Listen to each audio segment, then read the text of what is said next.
You are watching Rizwan Sir Tutorial.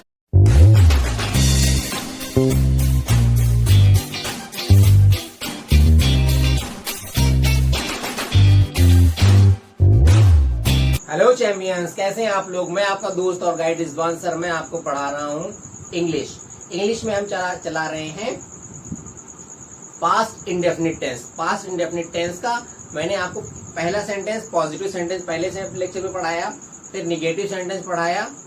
आज मैं आपको उसका इंट्रोगेटिव सेंटेंस पढ़ाने जा रहा हूँ। ठीक है, पास्ट इंडेफिनिट का इंट्रोगेटिव सेंटेंस हम लोग पढ़ेंगे आज। तो हेडिंग डाल लेते हैं, पास्ट इंडेफिनिट टेंस।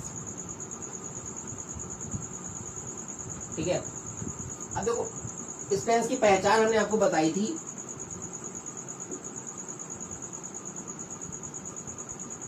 इसकी पहचान हमने आपको बताई थी। क्या होती है इसकी पहचान? ता था, ती थी, ते थे, ये इसकी पहचान होती है।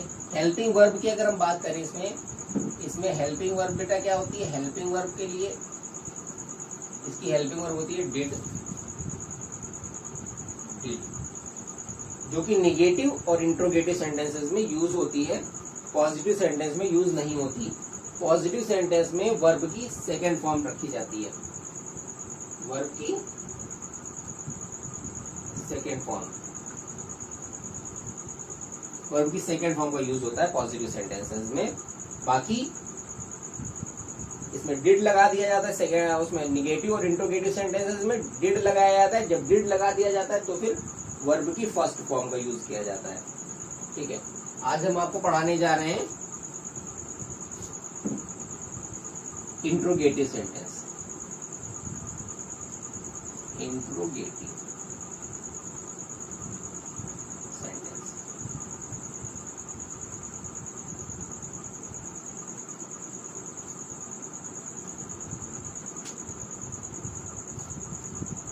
इंट्रोगेटिव सेंटेंस ऐसे सेंटेंसेस जिसके हिंदी के सेंटेंसेस देखें जिसमें स्टार्टिंग क्या से हुआ हो, मतलब क्या वर्ड से वो स्टार्ट हो रहा हो। अगर हम हिंदी का सेंटेंस देखें तो उसकी हिंदी के सेंटेंस की स्टार्टिंग क्या से हो रही हो। क्या राम वहां गया था, इस तरीके के सेंटेंस। चलिए पहला सेंटेंस लिख लेते हैं।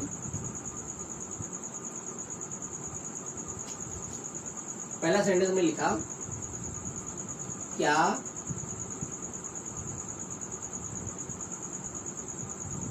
हमीद ने कमरा धोया था। अब देखो सबसे पहले इसमें क्या आया है। जब क्या पहले आता है तो हम उसकी इंग्लिश व्हाट नहीं लिखते हैं। अगर क्या पहले आया है तो हम उसकी इंग्लिश व्हाट नहीं लिखते हैं, हेल्पिंग वर्ब का इस्तेमाल करते हैं। ठीक है, अब यानी कि ये जो सेंटेंस बनेंगे उसमें सबसे पहले क्या होगा? डिड। ये रूल है, रूल हमारा क्या कह रहा है कि सबसे पहले आएगा डिड। डिड के बाद में क्या आएगा? सब्जेक्ट। सब्जेक्ट क्या है? हमीद। और फिर सब्जेक्ट के बाद में क्या आएगा? वर्ब, धोना। वर्ब, ये वर्ब है, ये हमारा सब्जेक्ट है, और ये कमरा, ये हमारा ऑब्जेक्ट है।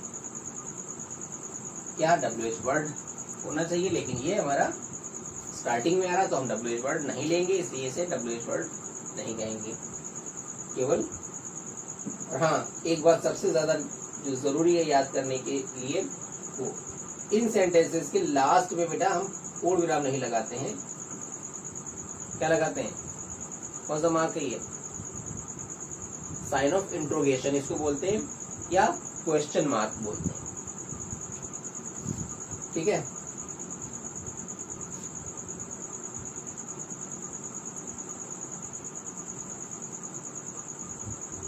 सब्जेक्ट हो गया। अब उसके बाद में क्या, हम सब्जेक्ट के बाद में क्या हो जाएगा? वर्ब। अब हमने यहाँ पे डिड इस्तेमाल कर लिया है, तो यहाँ पे वर्ब की फर्स्ट फॉर्म हो जाएगी, वर्ब की first form, first form plus object, last में क्वेश्चन मार्क। तो बनेगा कैसे? सबसे पहले क्या हो जाएगा, डिड। अब आप लोग बताओ, डिड सब्जेक्ट हमारा हमीद है, तो डिड के बाद में सब्जेक्ट लिखना है, मतलब Hamid, Hamid,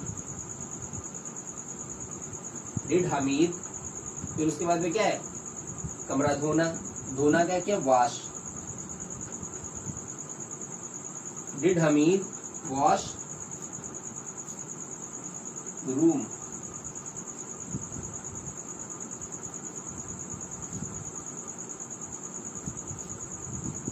did Hamid wash the room, क्या हमीद ने कमरा धोया? हाँ, अगला ले लें।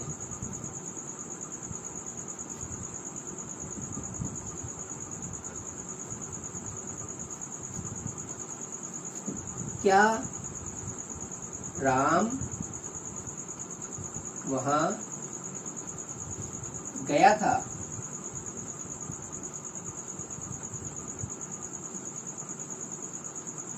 राम हमारा सब्जेक्ट है और गया था ये हमारा वर्ब है, वहां हमारा ऑब्जेक्ट है, और क्या क्वेश्चन मार्क के लिए आया है। ठीक है, अब देखो क्या कि इंग्लिश हम लोग नहीं लिखेंगे, वर्ड नहीं लिखेंगे, सबसे पहले डिड, डिड सबसे पहले डिड लिख देंगे, डिड, फिर उसके बाद फिर राम, फिर गया, डिड राम गो, फिर उसके बाद में वहां, did Ram go there.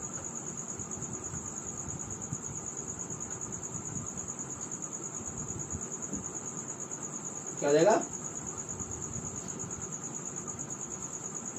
Did Ram go there. Last में क्वेश्चन मार्क। ठीक है बच्चों, इतना समझ में आया? अगला सेंटेंस ले लेते हैं।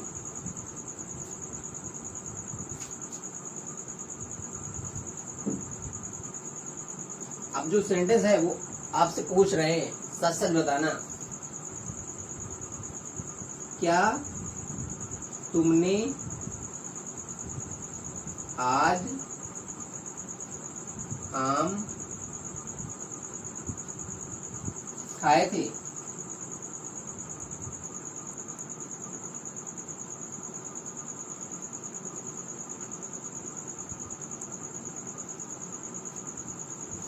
क्या तुमने आज आम खाए थे? बताओ, खाए थे आम? अच्छा, अकेले अकेले आम खा रहे सब लोग। क्या तुमने आज आम खाए थे?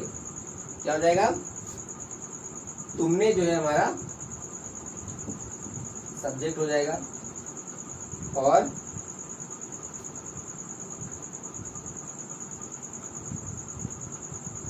खाना ये हमारा वर्ब हो जाएगा, ऑब्जेक्ट हो जाएगा। बस क्या हमारा क्वेश्चन वर्क, क्वेश्चन के लिए आया है। ठीक है, सबसे पहले क्या बनेगा, डिड, डिड यू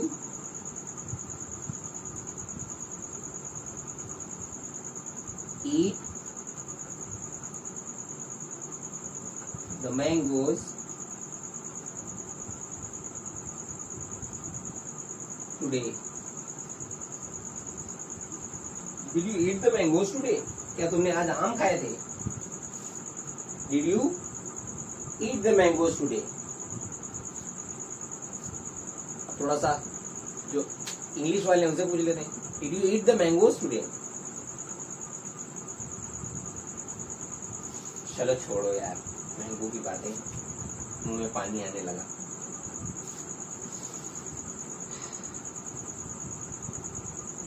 अच्छा, समझ में आ रहा है ना? समझ में आ रहा है ना? चलिए, एक सेंटेंस हम आपको दे रहे हैं, वो आप बताना। अगला सेंटेंस हम आपको दे रहे हैं। क्या सुकरात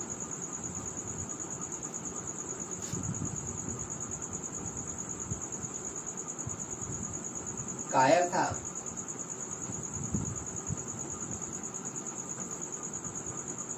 क्या सुकरात कायर था?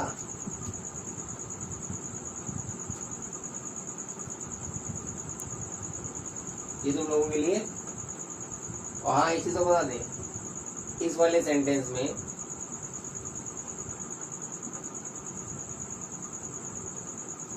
यहाँ पे देखो, सबसे पहले सुकरात तो हमारा सब्जेक्ट हो गया, ठीक है।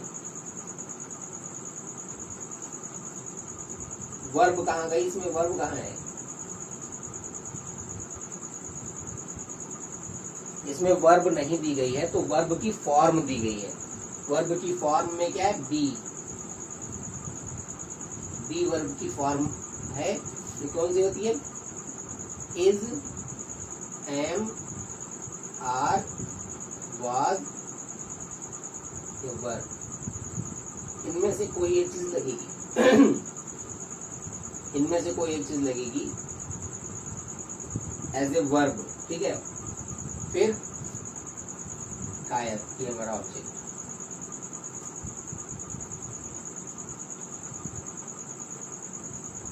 समझ में आई बात? और जब इसमें मेन वर्ब नहीं दी गई है तो इसमें डिड का इस्तेमाल नहीं होगा। इसमें डिड की जगह पे इज, एम, आर, वाज, वर, इनमें से कोई एक चीज का इस्तेमाल हो सकता है। अब आपको यहाँ पे लगाना है कि क्या यहाँ पे इस्तेमाल क्या होगा, ठीक है। तो अगर मेरा वीडियो अच्छा लग रहा है तो इसको लाइक करें और मेरे चैनल को सब्सक्राइब करें और ज्यादा से ज्यादा मेरे साथ जुड़ें। Thank you.